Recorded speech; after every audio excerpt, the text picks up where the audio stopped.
जनमत पार्टी जिंदाबाद जिंदाबाद जिंदाबाद। हरण छाप जिंदाबाद जिंदाबाद जिंदाबाद। जीतेगा भाई जीतेगा, हरण छाप जीतेगा। जनमत पार्टी जिंदाबाद जिंदाबाद जिंदाबाद।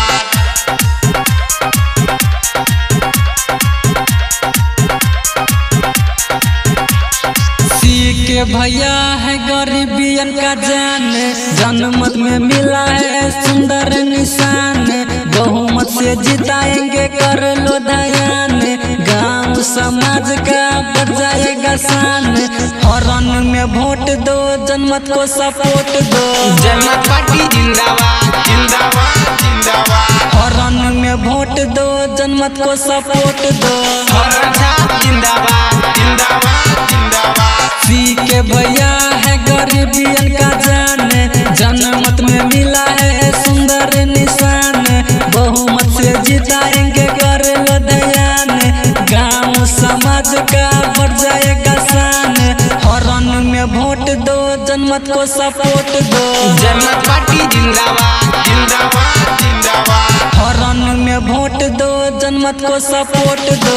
हरण छाप जिंदाबाद जिंदाबाद जिंदाबाद।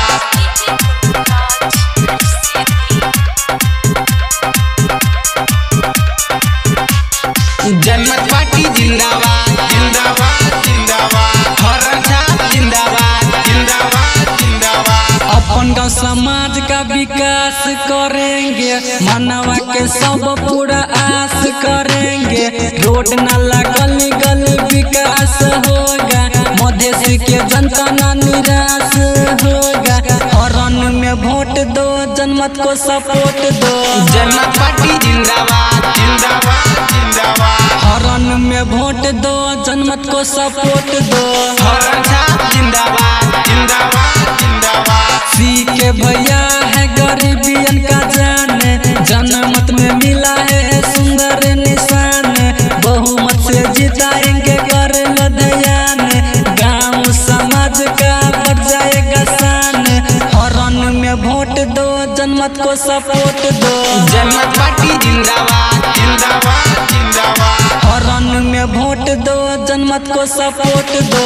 हरण छाप जिंदाबाद जिंदाबाद जिंदाबाद।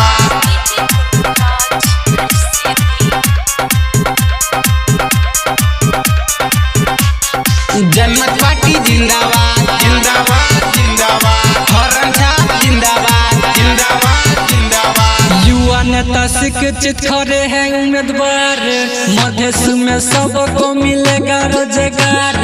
सीखे रौत भैया जैसा कोई न होगा, आज के बाद कोई भूखे न रोएगा। हरण में वोट दो, जनमत को सपोर्ट दो। जनमत पार्टी जिंदाबाद जिंदाबाद जिंदाबाद। हरण में वोट दो, जनमत को सपोर्ट दो। हरण छाप जिंदाबाद जिंदाबाद जिंदाबाद। के भैया है गरीबियन का जान, जनमत में मिला है सुंदर निशान। बहुमत से जिताएंगे कर लो दयान, गांव समाज का बढ़ जाएगा शान।